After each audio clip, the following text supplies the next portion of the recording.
The right to free and compulsory education is a major flagship scheme of UPA-II. And joining us now to talk more about that is Minister of State HRD, Mr. Jitin Prasad. Thank you very much, sir, for sparing the time. Your critics would say that there is a long way to go in achieving a satisfactory goal. It's something that even your predecessors in the ministry have spoken about. How would you convince your critics and detractors that the glass is indeed half full and not half empty at this stage?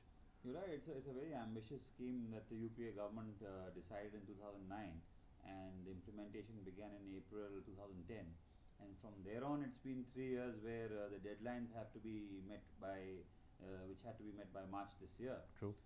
We've seen a lot of progress, considerable progress. We've seen an increase in the number of primary schools, secondary schools.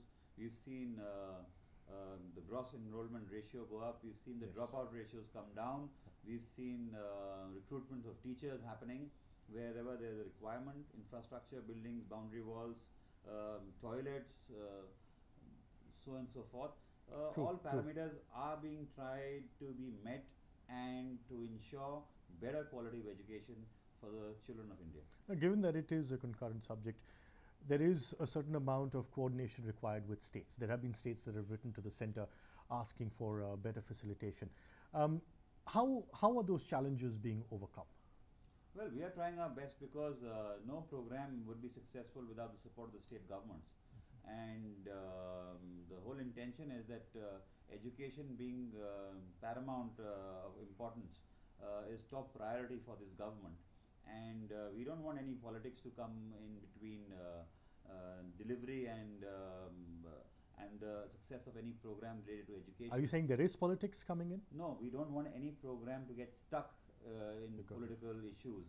So we try and ensure that all states are on board as partners, and it is the collective responsibility of the centre and the state governments to ensure the success of all programs and schemes under the education ministry. True. Now, you've just said that education is of paramount importance. Now, every child in school is one less child in the unskilled labour industry. Given that, and the fact that thoughts like that, what are the genesis of this program?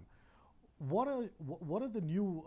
How are you pushing forward with it, or how are you ensuring that you've achieved 100% enrollment? But how are you ensuring that kids don't drop out? You're right.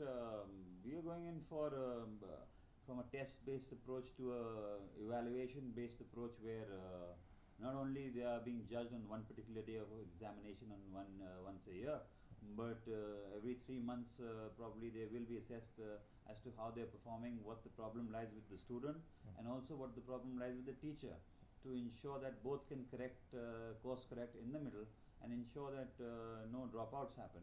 There seems to be a sense, an internal sense of stock taking. Give us a sense of how this has been progressing and how are problem areas being tackled. No, we have continuous evaluations from within the ministry and within our various departments as to see how the figures are with regard to the success of any particular program or scheme.